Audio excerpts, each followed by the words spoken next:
First Alert Radar, powered by Jim Hudson Automotive Group. Live from Augusta, you're watching News 12 at 6 o'clock. Good evening, I'm Hallie Turner. We are rapidly approaching Thanksgiving, and the weather is expected to be a big factor in travel plans. Speaking of travel, as we take a look over a kind of a dark night over here at I-20 exit and 190 in Grovetown, Emily, kind of what are we expecting as we look at, it looks like the camera's a bit foggy outside. Yeah, maybe it could be a little bit foggy out there. It might just be a little bit of a glare there. But what we are expecting right now, cooler temperatures because the sun has officially set. We reached those middle and upper 60s this afternoon, but now actually 70s in some spots. 71 was that average high here in Augusta. But now we've cooled off into the 50s. We're going to continue to cool off overnight tonight. We can expect to see those morning lows in the 30s. I think for most of us are going to be pretty close to what this map is showing for Augusta. We're going to be in those middle 30s overnight tonight. So a cold start to your Monday, but we're going to warm up pretty quickly for the afternoon. Something I kind of want to give you guys a little tidbit about is Thanksgiving extremes for us. And again, Thanksgiving's not on the same day every year, but this year, November 28th, the average, or the hottest temperature, was 90 or 82, recorded in 1990. The coldest temperature was 21 degrees, recorded in 2013. And the rainiest one, which that's something that we'll have to keep an eye on, was back in 1918, over or close to 2 inches. So just a little holiday tidbit for you. But Hallie, I'll have a look at your holiday forecast for this year coming up. Thanks, Emily. The Richmond County Sheriff's Office is asking for your help in identifying this man and vehicle that will soon pop up on the screen. This one right here. Deputies say he is wanted for questioning in connection to an aggravated assault from earlier today near a home on Broad Street. If you have any information, call the Sheriff's Office. And the Richmond County Sheriff's Office is searching for a missing man this evening.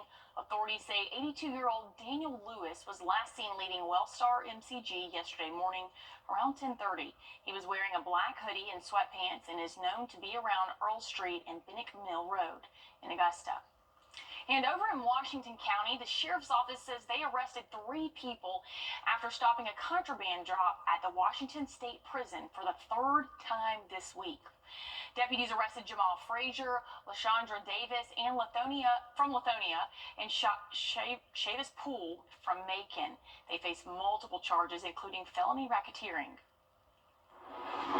And gas prices are slowly falling as we approach the holiday travel season, dropping 3 cents in the past 2 weeks. The national average price for regular gas now sits at $3.05, a 9-cent drop from about a month ago and nearly 20 cents less than gas this time last year. For us in the 2-state, Richmond, Columbia, and Burke County are below the state's average price for gas, as the state's average sits at around $2.93.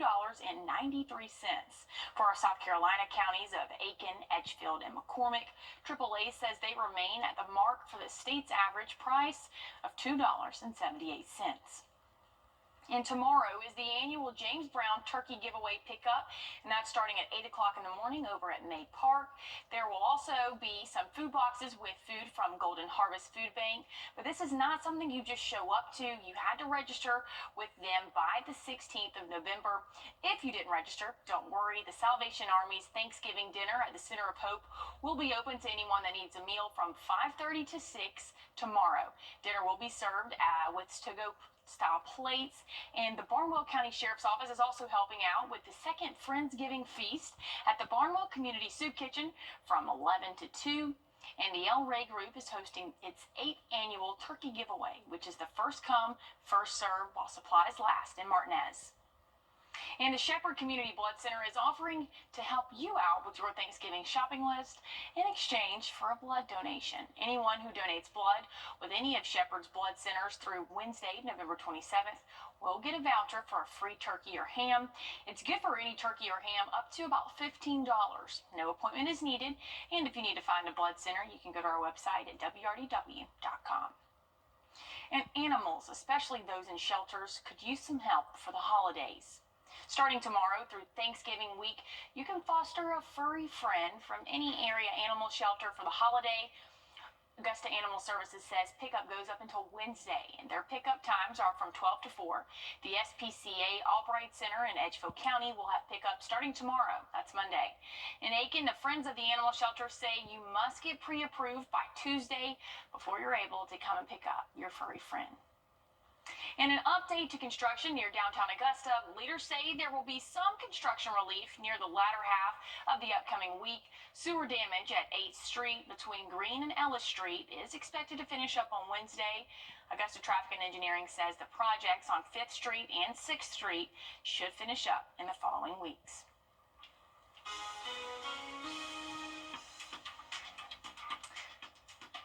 And weather is expected to impact the nation during holiday travel season.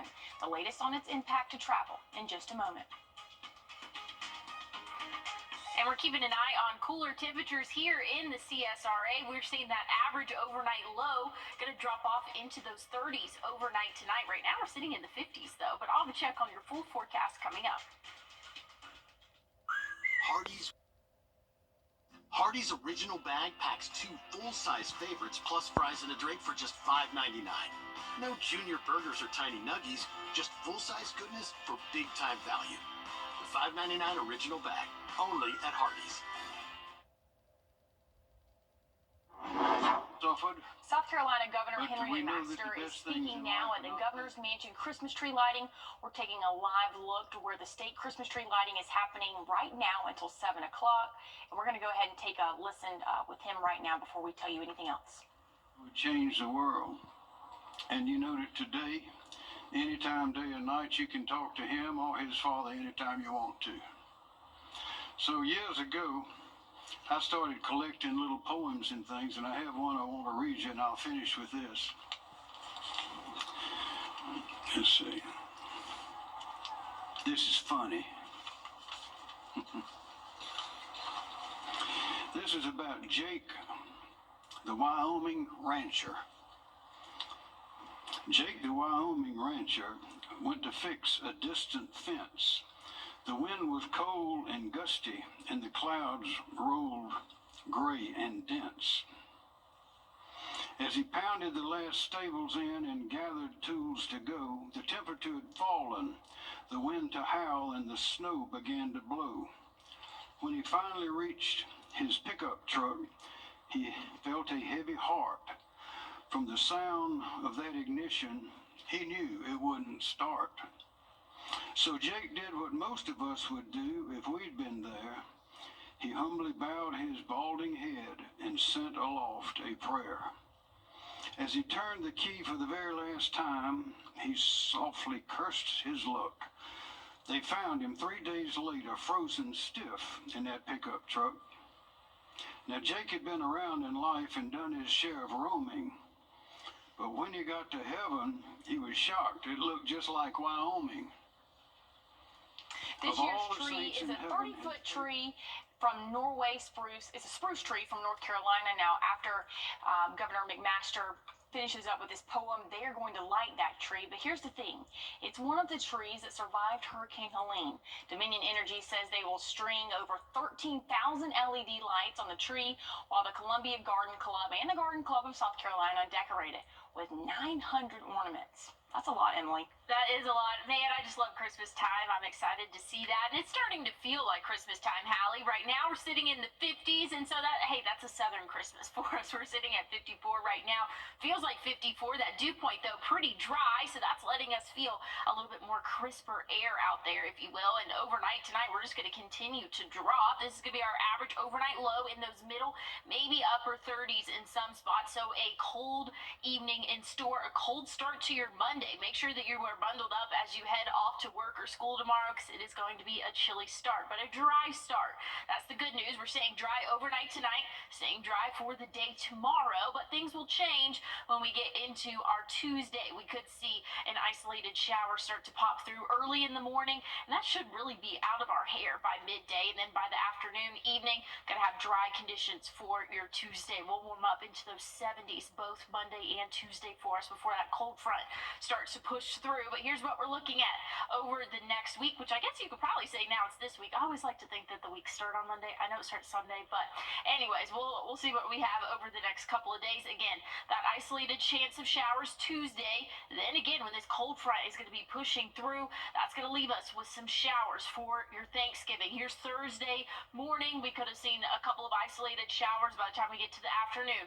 Still going to be wet for us. By the time the evening rolls around, looks maybe a little bit drier, but again, things have kind of shifted maybe an hour or two, and that'll be fine-tuned as we get closer to Thanksgiving. But just know it's looking to rain for the majority part of our holiday, unfortunately. But colder air is in behind it. So if you have any Black Friday plans, things like that, it is going to be cold. But I want to show you this one more time. We are expecting to see that rainfall, unfortunately, for your Thanksgiving, for lunch and dinner on Thanksgiving Day. But good news is it's looking a little bit drier for your Friday there. But sunny and warm start to the week, 74. A little bit of cloud cover and those isolated showers moving in by Tuesday. Wednesday, cloud cover sticking around and cooler temperatures before another cold front moves through Thursday. That's going to drop our temperatures Friday, Saturday, Sunday, only reaching highs in those 50s, Hallie.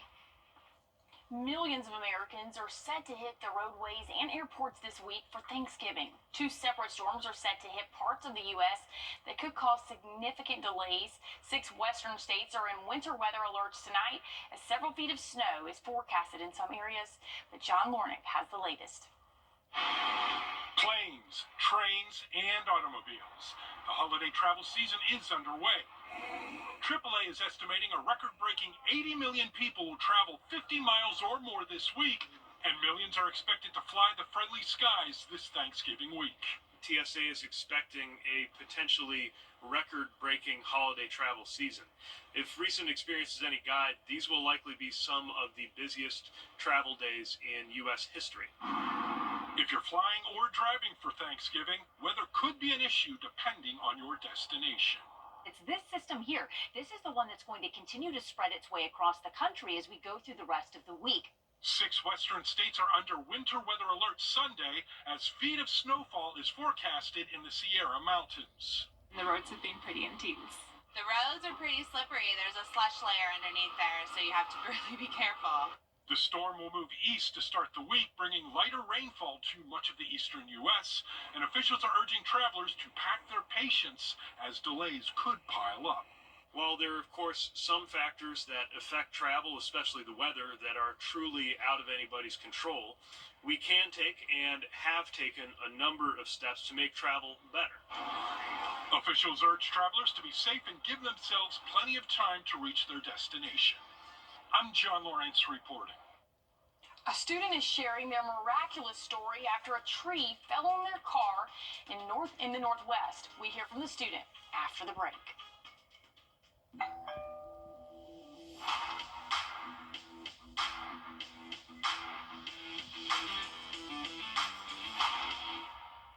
Save big with BrandsMart USA's pre-Black First Alert Radar, powered by Jim Hudson Automotive Group. Severe weather has been battering the West Coast, and one University of Washington student is counting his blessings, walking away unscathed after a tree was uprooted and fell on his car, pinning him inside. Bridget Chavez reports. I can't even believe I walked away from that. And without a scratch. In fact, these are the same glasses I was wearing. Tyson Ramirez was driving home Tuesday night when this tree was uprooted and fell right on top of his car. I kind of just slumped back in my chair, or in my seat a little bit, bracing for impact, and sure enough, the tree crashed. I tried to open my driver's side door, no use. The tree was totally horizontal on my car, pinning both the driver's side and the passenger side door, and I was stuck. Ramirez says bystanders came over to check on him and called 911. One of them even took photos for him while they waited for help to arrive. She said, well, do you want me to take your picture? Because, and her reasoning, she said, well, you might never get to see this angle again. So at first it threw me off, but then she was right.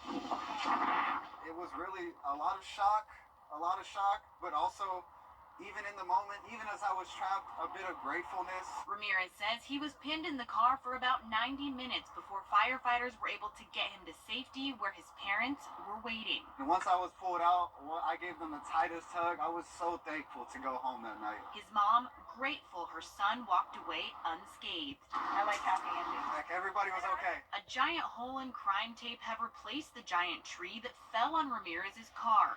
He says he still can't believe it happened. You see it in TV shows, you see it in movies, but you never expect this to happen in real life.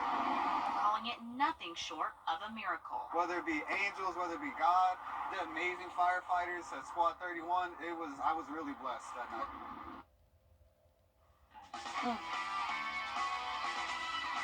A wild day of college football has opened the door for Georgia and South Carolina.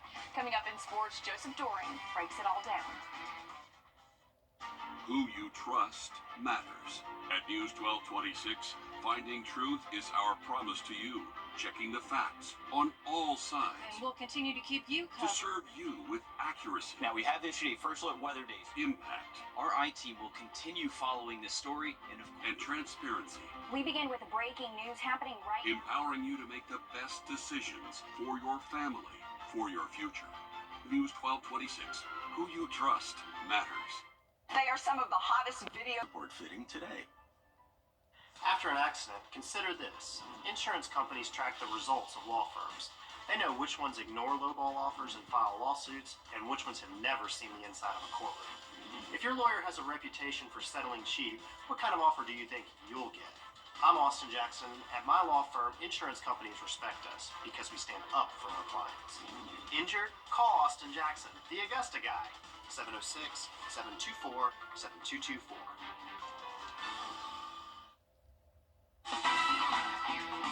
On your sideline. Well, we usually save the breaking news for the news department, but we have some in the sports world tonight as well. Dawn Staley and the South Carolina women's basketball team have lost for the first time in 604 days. The number 1 ranked Gamecocks took on number 5 UCLA, and it was anything but close. They trailed by 21 at the half, and UCLA never looked back, winning this one 77-62. The last time we saw South Carolina lose was on March 31st of last year when Caitlin Clark and the Iowa Hawkeyes took them down in the Final Four. Tonight's loss marks the end of the 43-game win streak for Dawn Staley's squad. And last night, I was down in Statesboro for high school football, so I didn't have the chance to recap a chaotic day in college football. So much chaos that the door has opened for Georgia and maybe even South Carolina. We're going to start with the Dogs, who slugged out a 59-21 victory over UMass on Saturday. It wasn't pretty, but it doesn't matter. With number 7 Alabama and number 9 Ole Miss both losing Saturday, Georgia is heading back to the SEC championship for the 7th time in 8 years. A improbable thought for the Georgia faithful has now become reality. The 9-2 Dogs still need to take care of business against Georgia Tech, and then they'll play the winner of Texas and Texas A&M in Atlanta on December 7th. A victory in that game will likely be enough for them to clinch a first-round bye in the college football playoff. Moving over to Columbia, Saturday was senior day for the 36 seniors on Shane Beamer's squad. The number 18 ranked Gamecocks handled business against Wofford 56-12. Once again, those losses by Ole Miss and Alabama may have opened the door. The Gamecocks currently sit at 8-3 and could be knocking on the doorstep of a playoff bid. If they're able to knock off Clemson and Death Valley Saturday night and another few teams in front of them slip up, their chances go up significantly. All of that being said, here's a look at the newest Associated Press poll. Again, we remind you that these rankings are not what will be used to determine the college football playoff, but they give us an idea of what the newest rankings on Tuesday could look like. Oregon remains the only undefeated team left in the country, sitting at number 1. Georgia jumps to number 6 with Tennessee directly behind them. Clemson moves up 5 spots to number 12, and South Carolina moves up from number 19 to number 16. Over in the NFL, right now, the Carolina Panthers trying to take down the Kansas City Chiefs. First and goal, down 8. Chuba Hubbard takes it in for the touchdown. Panthers go for 2 to tie this one up, and it's going to be Hubbard once again walking into the end zone here in just a second. I promise you, here it is. He's going to walk right in here. That's going to tie this one up. But if we've learned anything from watching Patrick Mahomes and the Kansas City Chiefs throughout the years, it's that you don't give them enough time. He scrambles right here all the way into field goal range, and the three-time Super Bowl champion is going to set it up for the game-winning kick by Spencer Schrader from 31 yards out. The kick is up, and Carolina loses a nail-biter. Now, despite the loss, it's looking like Bryce Young has found his groove with the Panthers. He threw for 263 yards and a touchdown. Carolina will host Tampa Bay next Sunday at 4:05 p.m.